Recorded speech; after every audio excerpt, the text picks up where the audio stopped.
Hello, my friends, hello, and welcome once again to Stately Vaughan Manor, where Roger and I have returned. And today, I'm going to be stealing a video idea, which I like to do. You know, I like to steal video ideas from more talented booktubers sometimes. And today I'm doing that because recently, it might have even been yesterday, I don't know, one day passes after the other, who can keep track? Anyway, recently at least, Shawn D Standfast on his magnificent channel revived a video idea that was created by Brandy over at the Bookclectic, which is Paperback Parade, where you take a vintage science fiction paperback or two or three or whatever and talk about that vintage science fiction paperback. And I think the only rules are it has to be before 1980. That's what I think. And so I said, you know, I'll do that. I have a ton of vintage science paperbacks lying around. I'm going to dig through them and bring out some books that I find interesting or that I have questions about. A few of these I have questions about their covers. So I haven't read any of these books because, of course, I couldn't just take out one or two. I had to take out a few of them. So I did. And this video idea, like I said, was created by Brandy over at the Bookclectic. And I saw a video yesterday from Shawn. I think it was yesterday, but who knows. And I should mention that both of those channels are at least partially responsible for mine, because I used to watch both Brandy and Shawn before I started doing this. And I was inspired to do this in part by watching their channels. So if you think my channel's stupid, just blame Brandy and Shawn. That's just blame them. Anyway, oh, and I also should mention that the name of this type of video, or this video series, is Paperback Parade. I should mention that Paperback Parade is also a magazine created by Gary Lovisi, the author of many books, including this one, The Winged Men. The Winged Men from Gary Lovisi. This is in the Edgar Rice Burroughs tradition. So yeah, Paperback Parade. I had to mention Gary's. That's the name of the video today. Paperback Parade. So yes, let's get into these vintage paperbacks, which I dug out from the vault of ancient science fiction which lurks below the manor. And, you know, I just thought that these were interesting. So let's take a look at them. The first one is from Frank Herbert, and it's Hellstroms Hive, a novel by Frank Herbert, who was, of course, the author of the Dune series. And for a while, I was planning on reading all of the novels of Frank Herbert, much like I'm reading all of the novels of Stephen King, but I didn't.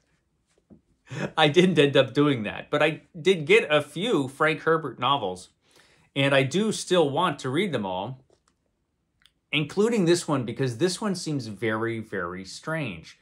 So this is Hellstroms Hive, a novel by Frank Herbert.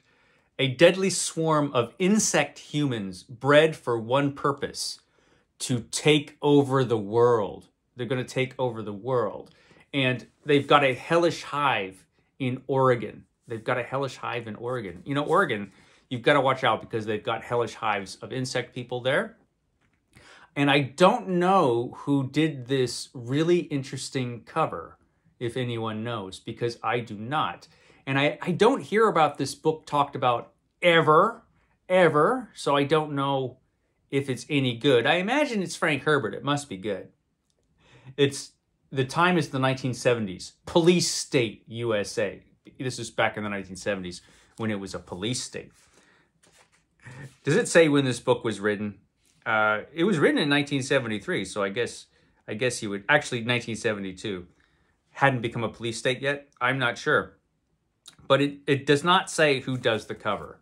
So I don't know who did the cover for Hellstroms Hive. But it's really interesting.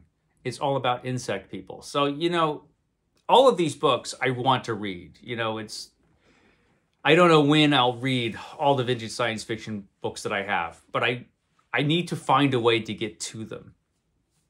Somebody needs to do a reading event on BookTube all about vintage science fiction, and it should be 2 months long.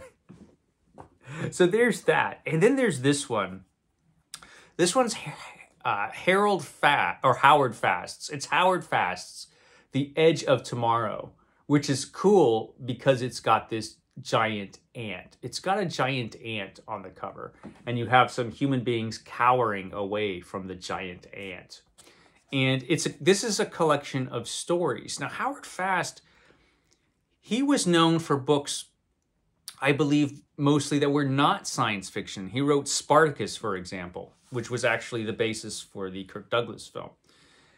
And this does have a story in it called The Large Ant. It's got a story called The Large Ant. And it looks like a lot of these stories were published in the magazine of fantasy and science fiction in the late 1950s and the early 1960s. It, again, doesn't say who did the cover. So that is another mystery. Who did the cover for Howard Fast's The Edge of Tomorrow? This is a really cool looking book. Daringly original, wildly imaginative, it says on top of the ant's head as he towers above the cowering humans. So yeah, this looks cool. I want to read that. And this next one, I know who did the cover because it's Frank Frazetta, and there you go. I didn't immediately recognize this as a Frank Frazetta cover when I first saw it, but it does have his signature there, which is helpful. So this is an interesting book. This is The Solar Invasion, written by Manly Wade Wellman, who I've mentioned on the channel before. He wrote a ton of pulp stories back in the 30s and 40s, and he did the Silver John series of books. He wrote a lot, Manly Wade Wellman. And he wrote The Solar Invasion. From beyond the fifth dimension, a master fiend threatens to destroy the universe. So this looks like an exciting pulp science fiction adventure here. You got the guy with the ray gun and the girls hanging all off him because, you know, it's Frank Frazetta and the robot. But what's interesting about this is that this book is actually a Captain Future novel. It's a Captain Future novel, but it doesn't say anywhere on the front or the back that this is a Captain Future novel. So you wouldn't know it until you started reading it. Captain Future, who was a sort of famous pulp character. And I guess Manly Wade Wellman wrote some Captain Future novels. And it's interesting that it doesn't say that that's what it is. When was this originally published? It should say that at least. Copyright 1946. So a Captain Future novel that doesn't admit that it's Captain Future. By Manly Wade Wellman. So the whole thing seems interesting to me. The Solar Invasion. Has anybody read The Solar Invasion? It's got a cool cover. Now the next one, some of these stories at least I have read. It's just, I love this author. This is Richard Matheson. This is The Shores of Space. This is The Shores of Space, 13 spine-tingling stories of eerie happenings in a horrifying world. In a horrifying world. It says, though, that it's science fiction. Let's see what kind of stories are inside. And let's see if this actually does tell me who did the cover. Do you tell me who... No, this one's not telling me who did the cover either. That's really annoying. I wish that every time you got an old paperback, it said who did the cover. Every once in a while they do. This time they do not. But this has a lot of stories that I've read. It's got Pattern for Survival. It's got Steel. But it also got Blood Sun. So it looks like kind of a mix of horror and science fiction stuff in here. The Shores of Space. But really cool old vintagey Bantam paperback of Richard Matheson. I should prioritize this just because it's Richard Matheson. And I need to read some Richard Matheson this year. I have to read Richard Matheson every year. This paperback was first published in 1957, but this is the second printing from 1969. This is the 1969 edition. So there's that. This next one I do have, I think it does tell me who does the cover. Okay, Morton Roberts does the cover to this next one. This is Invaders of Earth. Invaders of Earth. This is another great science fiction anthology from back in the day by Groff Conklin. I'm just wondering what the Invaders of Earth are doing here with these people. With these, because they look sort of like cages. And I'm like, well, they could walk right out of those cages. Except that, well, maybe they're enclosed in glass. But no, because you can see this woman's dress is coming out right there. So they're not enclosed in glass. So what is going on? And this guy is like holding on to the cage.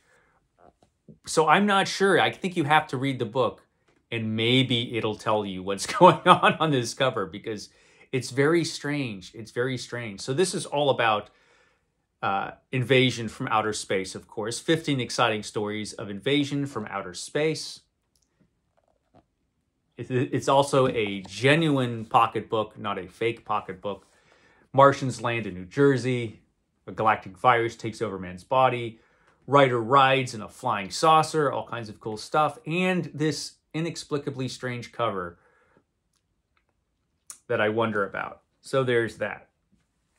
Recently, I've been reading books by Roger Zelazny. I've been reading books by Roger Zelazny in his Chronicles of Amber series. And so I looked for some Roger Zelazny, and I actually found one. This is The Dream Master from Roger Zelazny. And it's got a very interesting cover with this knight and this sleeping lady with either a jewel or a strange eye on her head. And it's the winner of the Nebula Award. This won the Nebula Award. And it's the last really unexplored frontier of knowledge may well prove to be the human mind.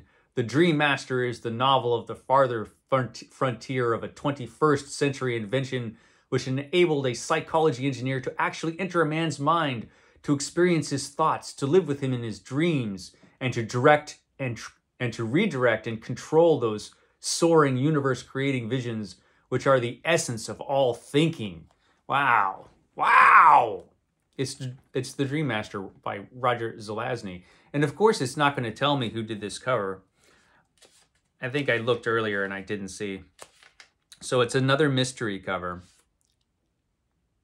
Yeah, it's another mystery cover. It's The Dream Master by Roger Zelazny. This is a fantastic old Ace paperback. These old Ace books are really cool. So, of course, another little book that I need to read. It's The Dream Master by Roger Zelazny.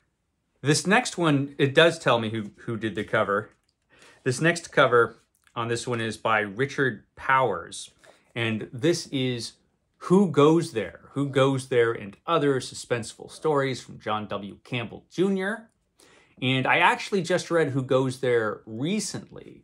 And this is an interesting cover for Who Goes There by Powers. That's just, and the whole design of this book I really like. It just seems really cool. The cool design continues on to the back. There's John W. Campbell Jr. there. And I haven't read this book, though. So there are stories in this book that I haven't read. And I would, even the title page is cool. Look at that. It's actually a double title page. Yeah. So I've read Who Goes There, but this also has Twilight and Night and Blindness, and I haven't read those stories. So, and I wouldn't mind reading this story again either. So I'm going to probably pick this up sometime this year. I hope, we'll see. But this one's really cool. I just think that's cool. And this one's also really cool. That's why I brought them out. They're cool. And I know who wrote. I know who painted this cover. This cover is Michael Whalen, right? Yeah, this cover is painted by Michael Whalen. It's early. This cover is painted by Michael Whalen, and that is for this one. This is The Transition of Titus Crow by Brian Lumley. And so it's a Lovecraftian type of story, apparently. It's a time-space chiller thriller. It's a time-space chiller thriller in the Lovecraft tradition. It's a chiller thriller. And this cover is really cool. And I've never actually read this book. I actually picked this up years ago, forgot about it, and I forgot, or I didn't realize when I picked this up that this is the same guy who did the Necroscope series, which I actually happen to really like. And so when I dug through this, I'm like, or dug through my science fiction boxes, and I'm like, oh yeah, I did get this. And look, it's by Brian Lumley. It's Titus Crow. I really should read this because I've actually heard about, or heard that he wrote Lovecraftian type of stories. And yeah, this one's really cool. And it's a really interesting Michael Whelan cover, I think. So there's that. Now this next has a cover by Gil Kane, the famous comic book artist Gil Kane. And it's actually a graphic novel. This is Black Mark. And Black Mark, this is a mass market paperback, of course, as all of these are, but it's also one of the first graphic novels in that it's a comic book story that was specifically created to be published in book form as opposed to, you know, a regular issue or magazine of comic books. And so it's interesting just for that. And it's full of Gil Kane art. It's been a long time since I've read Black Mark, the first in a series of daring adventures featuring Black Mark in the primitive world of the future. I think they were only a couple Black Mark stories. There was this one, which was published here in a mass market paperback. And I think the second story ended up being published in a magazine.